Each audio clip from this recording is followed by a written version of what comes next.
வணக்கம். சுவாமிமலை ராதாகிருஷ்ண ஸ்தபதி, என்னுடைய தகப்பனார் தேவசேனாபதி ஸ்தபதி, என்னுடைய குருநாதர் கணபதி ஸ்தபதி, மாமல்லபுரம் கணபதி ஸ்தபதி. நாங்கள் பாரம்பரியமாக இந்த தொழிலை, உலோக விக்கிரக தொழிலை சுவாமிமலையில் பாரம்பரியமாக பண்ணிக்கிட்டு வரோம். எங்கள் முன்னோர்கள் தஞ்சாவூர் பெரிய கோவில், தாராசுரம் கோவில், கங்கை கொண்ட சோழபுரம் கோவில், உடையார்பாளையம் கோவில், அதே போல சுவாமிமலை கோயிலுக்கு வந்த பணிகள் பண்ணும்போது தான் அதுல ஒரு குடும்பம் இங்க தங்குனது. அந்த தங்குனதுல ஏன் தங்குனாங்கன்னா, அங்க உள்ள உலோக விக்கிரகங்கள் செய்யறதுக்கு பதமான மண் அங்க கிடைச்சதுனால அந்த உலோக விக்கிரகங்கள் சோழ கால சிற்பம் செய்யறதுக்கு பதமான மண் சுவாமிமலை தான். இதே மண்ணை சுவாமிமலையில விட்டு 1 கிலோமீட்டர் பக்கமாகும், இந்த பக்கம் போய் எடுத்தா கூட மண் வரல, பதம் வரல. அந்த சிற்பம் வடிக்கிறதுக்கு பதமான மண் அது ஒண்ணு. இதே நாச்சியார் கோயில்ல விளக்குகள் தயார் பண்றாங்க, அந்த மண்ணை எடுத்து நாங்க சிலை செய்ய முடியாது, எங்க மண்ணை எடுத்து அவங்க விளக்கு செய்ய முடியாது. அதனால இயற்கையாவே கிடைச்சதுனால இந்த தொழில் சுவாமிமலையிலேயே நம்ம இங்க இருந்தது. அடுத்தது இந்த எனக்கு கிடைச்ச ஒரு பெரிய இதுன்னா, பல கோயில்களும் எங்க அப்பா நிறைய பண்ணியிருக்காரு, நான் பண்ணியிருக்கேன். வேலூர் ஜலகண்டேஸ்வரர் கோயில், நெல்லையப்பர் கோவில், சமயபுரம் மாரியம்மன் கோவில், தஞ்சாவூர் பெரிய கோயிலில் உள்ள தசாமூர்த்தி சிலையும் வாராகி சிலையும் எங்களால் செய்யப்பட்டது. அடுத்தது இஸ்கான் ஹரேரமா ஹரே கிருஷ்ணா கோயிலில் உள்ள அனைத்து கோயிலும் என்னால் வடிக்கப்பட்டது தான். பெங்களூர்ல, கல்கட்டாவில் இதுவும் பண்ணி கொடுத்துருக்கேன். ஸ்ரீமுஷ்ணம் கோயிலுக்கு பூவராகசாமி கோயில் ஸ்ரீமுஷ்ணம், அதுக்கு 7 அடி உயரத்தில் ஒரு துவாரபாலகர் பண்ணியிருக்கேன். நெய்யாறு டேம்ல உள்ள சிவானந்தா யோகா ஆசிரமத்துக்கு ஒரு 12 அடி உயரத்துல கணபதி ஸ்தபதி சொல்லி ஒரு 12 அடி உயரத்துல நான் அந்த விக்கிரகத்தை பண்ணேன். இப்ப கேரளா டூரிசியம் டெவலப்மெண்ட்ல இருந்து ஜடாயு மங்கலங்கிற இடத்துல அந்த ஜடாயை பத்தி ஒரு இது பண்ணும்போது அந்த கோயிலுக்கு உள்ள கிருஷ்ணன் சிலை என்னால் வடிக்கப்பட்டது.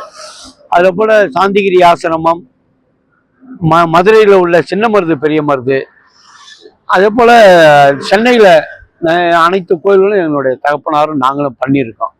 இதுல என்ன ஒரு பெருமைன்னா, நான் படித்தது மாமல்லபுரம் கல்லூரியில 5 ஆண்டுகள் என்னுடைய குருநாதர்கிட்ட படிச்சு 84 பிறகு எங்களுடைய தகப்பனோட இருந்து இந்த பணியை பண்ணிட்டு வந்தோம். நான் மட்டும் இல்லை, என்னுடைய சகோதரர்கள் ஸ்ரீகண்ட ஸ்தபதி, சுவாமிநாத ஸ்தபதி, என் உடன்பிறவா நண்பன் சகோதரர் ராகவன், இவங்கெல்லாம் சேர்த்து என்னுடைய மகன்களும் சேர்த்து தான் இந்த பணியை நான் பண்ணியிருக்கேன். எனக்கு இந்த பாரத பிரதமர் அவர்கள் டெல்லியில் உள்ள G20 மாநாட்டிற்காக பாரத் மண்டபத்திற்கு முன்னாடி 40 அடி உயரத்துல ஒரு நடராஜர் சிலை செய்யணும்னு என்னை கேட்டாங்க. அது கேட்டது பாரம்பரிய ஸ்தபதி தான் செய்யணும்னு அவர் உத்தரவாதம் வந்த பிறகு என்னை அழைச்சிட்டு போய் பார்த்தோம். அப்ப நான் ஒரு பொருத்தம் பார்த்தேன். எந்த ஒரு கோயிலா இருந்தாலும், எந்த ஒரு வீட்டுக்கு சிலை செய்தாலும் அதுவும் நட்சத்திரம் பொருத்தம் பார்த்து பண்றது ரொம்ப சிறப்பு. அந்த அடிப்படையில பாரதத்துக்கும் தேசத்துக்கும் பாரத பிரதமருங்கிற பெயருக்கும் நட்சத்திரம் பொருத்தம் பார்த்து அந்த உயரத்தை நிர்ணயம் பண்ணோம்.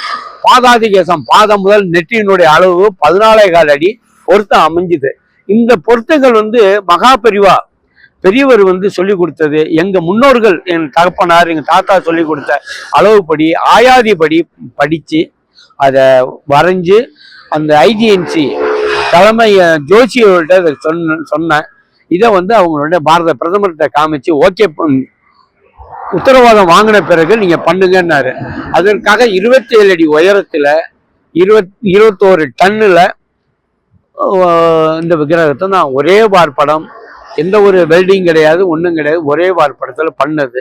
இது வரைக்கும் யாருமே ஒரே வார்படத்துல ஒரு நடராஜர் சிலை, இதுதான் உலகத்திலேயே முதல் நடராஜர்னு அந்த வல்லபாய் பட்டேல் சிலை செய்த ஸ்தபதி எனக்கு பேசும்போது அதை சொன்னாரு.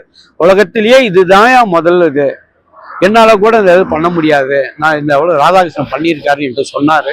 மீட்டிங்லேயே சொன்னார், பப்ளிக் மீட்டிங்லேயே சொன்னாரு. எனக்கு இந்த சிலையை வடித்து கொடுத்த என்னுடைய பாரத பிரதமர் திரு மோடிஜி ஐயா அவர்களுக்கும் என்னுடைய மனமார்ந்த நன்றியை என்னுடைய ஊர் சார்பாகவும் சிற்பிகள் சார்பாகவும் என்னுடைய குடும்பத்தார் அனைவர் சார்பாகவும் என்னுடைய மனமார்ந்த நன்றியை தெரிவித்துக் கொள்கிறேன். என்ன விருது அறிவிச்சிருக்காங்க? எனக்கு வந்து பத்மஸ்ரீங்கிற விருது எனக்கு கொடுத்திருக்காங்க. இந்த கொடுக்கப்பட்ட விருதானது இப்பொழுது நடராஜர் சிலை செய்தன்ல அந்த இதுக்காக எனக்கு வழங்கியிருக்காங்க. இந்த பேட்டி என்னுடைய குருநாதர் செய்த தோரண வாயில் மகாபலிபுரத்தில் நான் படிக்கும்போது எனக்கு பின்னாடி உள்ள தோரண வாயில் என்னுடைய குருநாதர் கணபதி ஸ்தபதி அந்த செய்த அவருடைய மறைந்த கணபதி ஸ்தபதியினுடைய செய்த இடத்திற்கு முன்னாடி நான் வந்து பேசுறது பெரிய பாக்கியமா நான் கருதுறேன். எனக்கு என்னுடன் உதவியா இருந்த என்னுடைய நண்பர்கள் செல்வராஜ், குமரேசன், என்னுடைய சகோதரர்கள் மற்றும் தொழிலாளர் அனைவருக்கும் எந்த ஒரு பின்னம் இல்லாமல் பண்ணி கொடுத்ததுக்கு மறுபடியும் பாரத பிரதமர்களுக்கு மனமார்ந்த நன்றி கலந்த வணக்கத்தையும் நாங்கள் ஊர் சார்பாகவும் என்னுடைய தொழில் சார்பாகவும் கேட்டுக்கிறேன். எனக்கு வாழ்த்துக்கள் சொன்ன தமிழ்நாடு அரசு மாண்புமிகு முதல்வர்களுக்கும் துணை முதல்வர்களுக்கும் இப்ப அண்ணாமலை ஐயா அவர்களுக்கும் எனக்கு மனமார்ந்த நன்றி கலந்த வணக்கத்தை தெரிவித்துக் கொள்கிறேன்.